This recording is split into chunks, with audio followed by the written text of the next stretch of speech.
여러분 안녕하세요. 네 번째 음미입니다. 12월 26일 방송을 시작하겠습니다. 곧 있으면 2026년도죠. 며칠 남지 않았습니다. 지금 정말 중요한 시기죠. 누군가는 어떤 사람들은 시즌이 끝났다고 하는데 시즌이 끝나면 경제가 붕괴되는 겁니다. 지금 경제가 붕괴됐나요? 미국 증시는 사상 최고가를 뚫고 횡보 구간에 있습니다. 경제가 붕괴될 것 같은 그런 조짐들은 보이죠. 그러나 그 확장되는 신호가 보이지 않습니다. 시스템 리스크로. 시장을 보지 못했기 때문에 그런 말을 한다는 거죠. 시즌이 끝난 게 아니고 시즌 개막입니다. 이거를 확신하는 사람들만이 완주할 수가 있겠죠. 이번 장세는 기관화 장세입니다. 기관들이 대규모로 이동해 오기 때문에 정말 중요한 시즌이라는 거. 그렇기에 제가 방송을 할 때 호재와 악재, 긍정적인 점과 안 좋은 점 이거를 동시에 말하잖아요. 좋은 점도 안 좋은 점도 호재도 악재도 필터링 할 수 있는 능력이 없습니다. 개인 투자자에게는. 이거를 키워야 돼요. 이 필터링을 키우기 위해서는 방대한 양의 R&D가 필요합니다. 그리고 오랜 시간 동안 시장을 모니터링 해야 돼. 그리고 시장에 속고 속아봐야 돼. 돈도 날려봐야 돼. 실패도 해봐야 돼. 그 과정 속에서 흉터가 자라고 내공이 자라고 실력이 되는 겁니다. 이 과정 없이 어떻게 이걸 바라보겠습니까? 하나로 예를 들어 볼까요? 자, 안 좋은 점과 함께 악재를 말씀드리잖아요. 이거를 말씀드리면 여기에 유리창이라고 하면 내부에 하나 균열이 나게 됩니다. 이 균열이 결국 전체를 다 확장시키면서 유리창이 깨져버려요. 그래서 중요한 건 이거를 필터링 할 수 있는 힘을 키워야 된다. 제가 어제 말씀드렸죠? 어제 방송 안 보셨던 분들은 꼭 보시길 바라겠고요. 확장해 나갈 때 이게 차익 실험 물량에서 악재로 뒤덮일 때 이거를 필터링 할 수 있느냐, 다시 상승으로 갈 수 있느냐, 투자에 그려두는 이 과정을 수백 번, 수천 번 거쳐왔습니다. 저는 다시 한번 말씀드리지만 좋은 인플루언서는 아닙니다. 저는 진짜 투자자, 그 정보를 공유해 드리는 겁니다. 지금 보시는 화면은요. 미국 증권거래위원회가 수많은 펀드 운용사들이 기존 뮤추얼 펀드를 기반으로 한 ETF 상품을 출시할 수 있도록 허용할 예정이다. ETF 시트 네이트 게라치라는 사람인데요. 오늘 발표에는 블랙락, 스테스릿, 피델리티, 찰스 수왑, JP모건, 핑포, 모건 스탠리 등 약 20여 개의 자산 운용사가 포함됩니다. 2026년을 앞두고 주목해야 할 중요한 소식입니다. 여러분 반응이 오시나요? 달러의 3대장이죠. 명실상부하게. 그리고 찰스 수왑 세계 1위의 증권사 JP모건 100년간 금융왕으로 지배해왔습니다. 사실상 연준의 주인이었죠. 핌코 세계 최대 채권회사 모건 스탠리 대부분들이 유대계 자금이자 월가의 주인들이죠. 얘네가 ETF 시장으로 본격적으로 진출한다는 그런 소식입니다. 이 말이 뭘까요? 기관들이 주도해 나간다. 얘네가 들어오는데 시장을 붕괴시킬까요? 시즌이 끝일까요? 제대로 다시 한번 생각해 보시면 답은 나와 있습니다. 자, 그리고 보시면 연준을 우리는 이해될 텐데요. 잭 맥도날드, 리플의 임원입니다. 스텔블코인 사업 책임자죠. 이분은 미셸 보면 연준 부의장이고요. 이 여성분은 리플의 또 다른 임원이에요.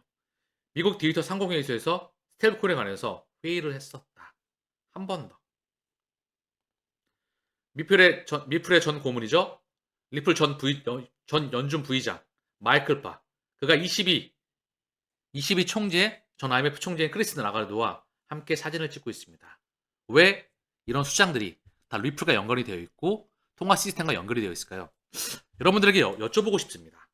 사실상 이 원장을 기반으로 제가 말씀을 드렸겠지만 1991년 6월 18일 데이빗 슈왈츠 미국의 분선원증의 특허를 가지고 있는 거예요. 근데 이미 이 시스템이 오래전부터 준비가 되어 있다. 이걸 기반으로 해서 2008년도 BTC, 2012년도 리플랩스, 2015년도 이더리움, 섹터별 대장 코인들이 사실상 모습을 드러내는 것으로 저는 확신하고 있습니다. 그런데 이 원장에 대한 의미를 원래 알아야 돼요. 그리고 BTC, ETH, XRP, 여기에 체인링크, 아발란체, 그리고 도지, 그리고 섹터별 대장 코인들 얘네가 따로 놀까요? 결코 그렇지 않습니다. XRP, 이더리움, BTC는 그 주인장이 다 연결되어 있어요. 그들이 컨트롤합니다. 이 설계에 대한 원본은 이것입니다.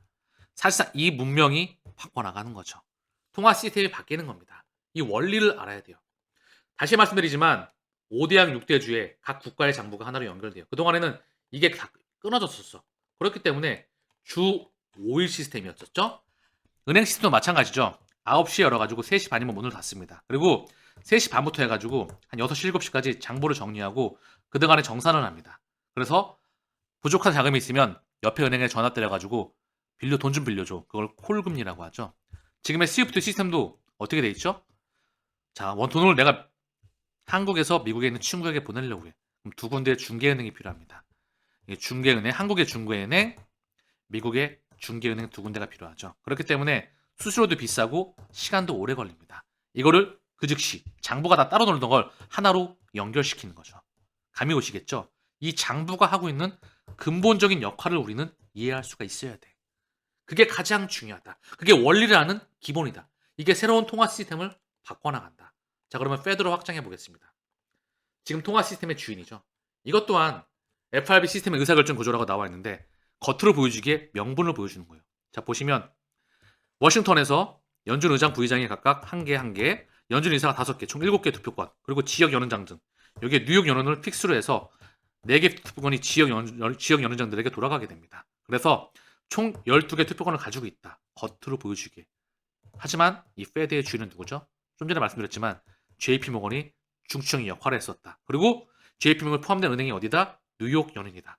얘네가 바로 월가의 자본이 들어가 있습니다. 근데 2년 안에 미국 내 금융 시스템이 블록체인으로 이동한다고 지금 SEC 의장이 공표해주고 있어요. 어떤 시스템인지 아시겠죠?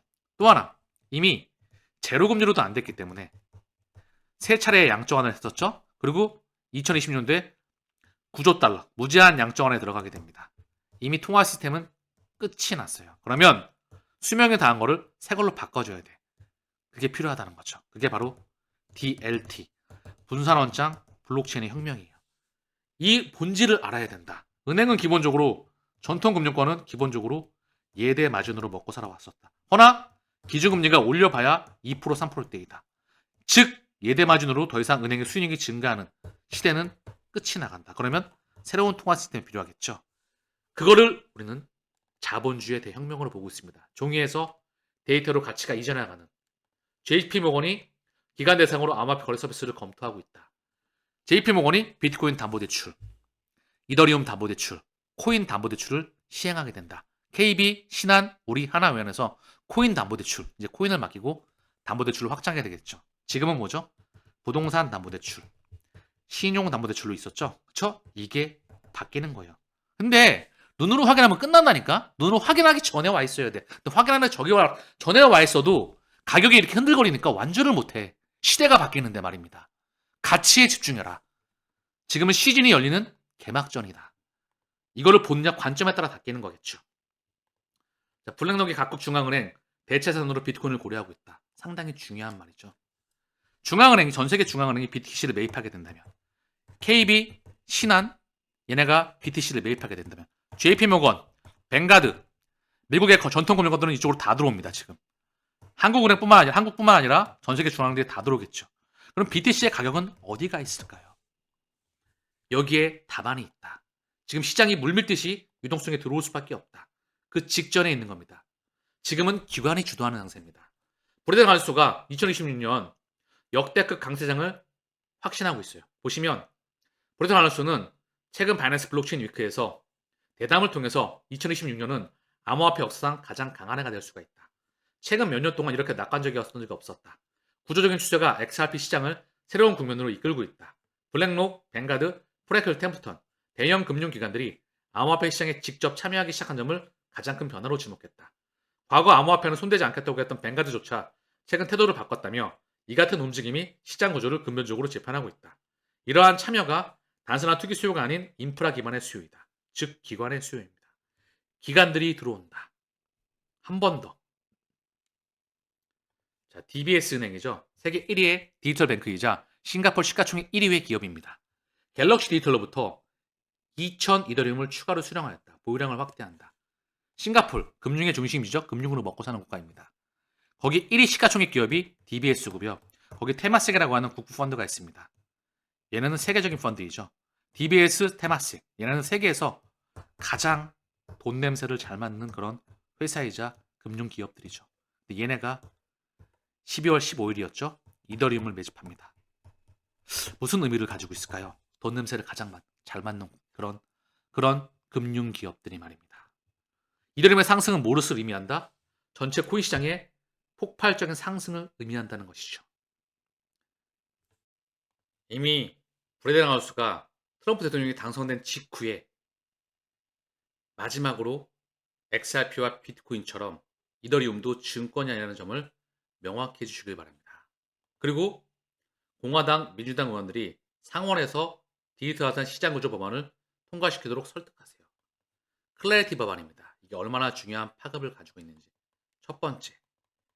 두 번째, 이미 SEC 의장이 이더리움 대부분의 코인은 증권이 아니야. ICO 또한 증권이 아니야. 포스 지분 증명 또한 증권이 아니야. 그리고 리퀴드 즉 리퀴드 스테이킹 그것 또한 증권이 아니라고 요즘을 명확히 했었죠. 이런 브레덴하우스가 2026 시즌을 역대급 시즌을 외치고 있습니다. 저는 시즌 종료가 아니라 시즌 개막을 확신하고 있습니다. 그게 2026입니다. 월가의 기관들이 대규모로 이동해 나가는 유동성이 대규모로 들어오는 그 그림을 완성해야 되겠죠. 그럼 그 원리를 알아야 이 마라톤을 합류할 수가 있는 겁니다. 그럼 필터링할 수 있는 능력을 키워야 되겠죠. 확장판을 알아야 됩니다. 그래야 이 마라톤 혁명에 대항해 합류할 수가 있겠죠.